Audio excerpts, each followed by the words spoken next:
Sitharaman serial tomorrow எபிசோட்ல என்ன நடக்குன்னு பார்க்குறதுக்கு முன்னாடி உங்கள் பொண்ணான கையை வச்சு நம்ம சேனலில் லைக்குன்னு சப்ஸ்கிரைப் பண்ணிடுங்க. உங்களோட சின்ன லைக் சப்ஸ்கிரைப் கூட எனக்கு பெரிய மோட்டிவேஷனாக இருக்குல்ல. ஃபஸ்ட்டு சீனில் நம்ம சீதா ரெடி ஆகிட்டு இருக்கதை காமிச்சிட்டு இருக்காங்க.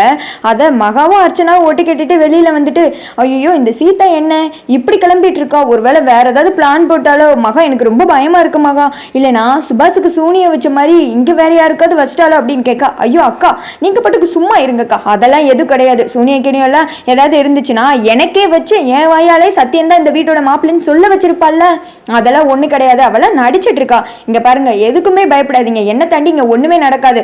ஆனா அவ பெருசா வேற ஏதாவது பிளான் போட்டுக்கிட்டு இருக்கா அப்படின்னு சொல்ல, அப்போ இந்த சத்தியனை வச்சு ஏதாவது பண்றாளா அப்படின்றாங்க அர்ச்சனா. அதை கேட்டு மகா சொல்றாங்க, சத்தியனை வச்சுனா அவன் வீட்டுக்கு வெளியில யமன் ஒருத்தர் நின்றுட்டு இருக்கான், அப்படி இருக்கும்போது சத்தியன் உயிரோட வந்துருவானா, நீங்க எதுக்கு கவலைப்படாதீங்கக்கா அப்படின்னு சொல்ல, இப்பதான் மகா எனக்கு ரொம்ப சந்தோஷமா இருக்கு அப்படின்னு இவங்க பேசிட்டு இருக்காங்க. அப்போ அந்த 3 சில்லு வண்டிகளும் வருதுங்க. சித்தி இன்னைக்கு ஒரு நாள் நாங்கள் லீவ் போட்டுக்கிறோம் சித்தி, இன்னைக்கு காலேஜுக்கு சத்தியமா போகவே முடியாது, அந்த எரும மாடு அடி அடின்னு அடிச்சு போட்டான், அதனால உடம்புலாம் வலிக்குது, காலேஜ் போக முடியாது சித்தி, ப்ளீஸ் சித்தி இன்னைக்கு ஒரு நாள் அப்படின்றாங்க. இங்க பாருங்க, கிளம்பிட்டீங்களே, காலேஜுக்கு போயிட்டே இருக்கணும், இன்னைக்கு இங்க என்ன வேணா நடக்கலாம், அது மட்டும் இல்லாம போலீஸ் கூட வரலாம், அதனால நீங்க இந்த வீட்டுல இருந்து அது சரிப்பட்டு வராது, போங்க போங்க அப்படின்னு சொல்லிட்டு இருக்க சேதுபதி வந்துடுறாரு. என்ன கிளம்பிட்டீங்கல்ல, வாங்க உங்களை ட்ராப் பண்றேன் அப்படின்னு காலேஜ் கூட்டு போயிட, இதை சீதா பாத்துடுறாங்க. பார்த்தது கிளம்பிட்டீங்களா, இருங்க சில்லுவண்டுகளை அவங்கள வச்சுக்கிறேன் அப்படின்னு சொல்லிட்டு வேமா துரைக்கு தான் கால் பண்றாங்க.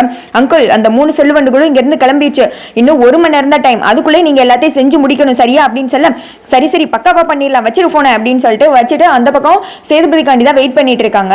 இவ என்ன சீதா ஏதோ பேசுற மாதிரி கேக்குது அப்படின்னு சொல்லிட்டு அர்ச்சனாவும் மகாவும் வந்து ஒட்டு கேட்டுக்கிட்டு இருக்காங்க. அப்போ சீதா வேற யார்ட்ட பேசுற மாதிரி ஆக்ட் பண்றாங்க. சரிங்கப்பா, இன்னும் 1 மணி நேரத்துல வந்துருவோம், சத்தியனும் நம்ம ராமும் அங்க ஆல்ரெடி மாலையை வாங்கிட்டு போயிட்டாங்க அப்படி இப்படின்னு மழுப்பிட்டு இருக்க. இந்த சைடு துரை அவங்க வெயிட் பண்ணிக்கிட்டு இருக்க. சேதுபதி கார் வந்துருது. துரை வந்துட்டு குடிபோதையில கார் முன்னாடி போய் விழுகிற மாதிரி வந்து விழுகிறாரு. ஏய் ராஸ்கல், நீ குடிச்சிட்டு எங்கிட்டாவது போய் சாகுறதுக்கு ஏன் கார் தான் கிடைச்சிச்சா, எதுக்குடா இங்க வந்து விழுந்தா போடா அப்படின்னு சொல்லிட்டு இருக்க. திடீர்னு துரை வந்துட்டு டான்ஸ் ஆட ஆரம்பிச்சிடறாரு. அதை பார்த்து காருக்குள்ள இருந்து அந்த 3 சில்லுவண்டுகளும் சிரிக்க ஆரம்பிச்சிருங்க. ஏய் இவன் பைத்தியண்டி அப்படின்னு சொல்லிட்டு இருக்க. சேதுபதி வந்துட்டு வெளியில எழுந்து வந்து, இவ போறியா இல்லையா அப்படின்னு சொல்ல, ஒரு 2 பேர் கூட சேர்ந்து வந்துடுறாங்க. என்னாச்சு சார் அப்படின்னு கேட்க, என்னன்னு தெரியல, திடீர்னு இவன் பாட்டுக்கு வந்து ஆட ஆரம்பிச்சிட்டா, பைத்தியமா இருப்பான் போல அப்படின்னு சொல்ல, பைத்தியம் அவன் இல்லடா நீதான் அப்படின்னு சொல்லிட்டு கத்தி எடுத்து வச்சிடறாங்க. அதை பார்த்தது இந்த 3 பேரும் அலற ஆரம்பிச்சிட, ஏய் ஒழுங்கா காருக்குள்ள போய் உட்காந்துரு, இல்லைன்னு வச்சுக்கோ ஒரேடியா போட்டு தள்ளிட பார்த்துக்கோ அப்படின்னு சொல்ல 3 பேர் ஓடி போய் உட்காந்துடுறாங்க. சேதுபதி வந்துட்டு கத்தி வச்சு மிரட்டிட்டு இருக்க. சார் சார், நான் பெரிய பிசினஸ் மேன் சார், என்கிட்ட நீங்க என்ன காசு கேட்டாலும் கிடைக்கும், கார்ல தான் காசு இருக்கு அப்படின்னு சொல்ல, அதுல ஒருத்தர் சொல்றான், அப்ப காரோட தூக்கிட வேண்டிதான் அப்படின்னு பேசிட்டு இருக்காங்க. சேதுபதி சொல்றாரு, நீங்க சொல்லுங்க சார், என்ன வேணும், என்ன கேட்டாலும் நான் கொடுக்க அப்படின்னதும் துரை வந்துட்டு இந்த மங்கிக்குள்ள போட்டு முகத்தெல்லாம் மறைச்சிக்கிட்டு இருக்காரு. அவர் சொல்றாரு, எனக்கு இவ்வளவு வந்துட்டு சரக்கு வேணும், அதை குடிப்பியா, போதை பொருள் வேணும் அப்படின்னு சொல்ல, ஐயோ சார் என்னை பத்தி யாரோ உங்ககிட்ட தப்பா சொல்லியிருக்காங்க, எனக்கு அந்த வேலையெல்லாம் தெரியாது, நான் பெரிய பிசினஸ் மேன் சார் அப்படின்றாங்க. நீ சொன்னா கேட்க மாட்டேன்ன அப்படின்னு சொல்லிட்டு சேதுபதியை தள்ளிட்டு அந்த கார் எடுத்துட்டு இவங்க 3 பேர் கிளம்பிடுறாங்க. சேதுபதி வந்துட்டு ஐயோ அப்படின்னு சொல்லிட்டு டென்ஷனா இருக்காரு. அந்த சைடு நம்ம ராமும் சத்தியனும் வந்துட்டு வெளியில வர்றாங்க. அப்போ இந்த விஷால் பையன் இருக்கான்ல, அவன் வந்துட்டு காரோட அடிச்சு தூக்குறதுக்கு வெளியில வெயிட் பண்ணிக்கிட்டு இருக்கான். என்னாச்சு, இவங்க வாக்கிங் போகாம கார்ல உட்காந்துட்டு எங்கிட்ட கிளம்புறாங்க, டேய் வேமா வண்டி எடுத்துட்டு அவனை ஃபாலோ பண்ணி இல்லைன்னு வச்சுக்கோ, ஏன் ஆளு அவன் கல்யாணம் பண்ணிட்டு போயிருவாடா அப்படின்றாங்க. பின்னாடி இருக்கிற இன்னொருத்தன் கேட்கிறான், பாஸ் பாஸ் உங்கால எதுக்கு பாஸ் அவை கல்யாணம் பண்ணிக்கணும் அப்படின்னு கேட்க, விஷால் வந்துட்டு முறைச்சு பார்த்துடுறாங்க. இன்னும் பாஸ் நான் கேட்ட கேள்விக்கு இன்னும் பதில் சொல்லு அப்படின்னு சொல்ல, கிரிப்பையிலே கொஞ்சம் அமைதியா இருறா, அவங்க வாக்கிங்லாம் ஒண்ணு போல எங்கே கிளம்புறாங்க, வண்டி எடுத்துட்டு அவங்கள ஃபாலோ பண்ணா அப்படின்னு சொல்லிட்டு இருக்க. சரின்னு சொல்லிட்டு இவங்களும் வந்துட்டு ஃபாலோ பண்ணும்போது அந்த விஷால கூட இருக்கிறவங்க மண்டையில அடிச்சிடறா. சார் பாஸ் என்ன மண்டையிலலாம் அடிக்காதீங்க, நான் எங்க வீட்டுக்கு ஒரே பிள்ளை அப்படின்னு சொல்ல, ஐயோ கிறுக்கு பயில்கள்லாம் கூட வச்சுக்கிட்டு அப்படின்னு சொல்லிட்டு விஷால் வந்து ஃபாலோ பண்ணிட்டு இருக்கேன். அந்த சைடு சத்தியனும் ராமும் ஒரு இடத்துக்கு மாலை வாங்குறதுக்காக இறங்குறாங்க. இதுதான் சமயம், அவனை அடிச்சு தூக்கு அப்படின்னு சொல்ல, கரெக்டா வந்துட்டு அடிச்சு தூக்குற நேரத்துல ராம் வந்து தடுத்துடுறாரு. ஐயோ பார்த்து வாங்க அப்படின்னு சொல்லிட்டு இருக்கு.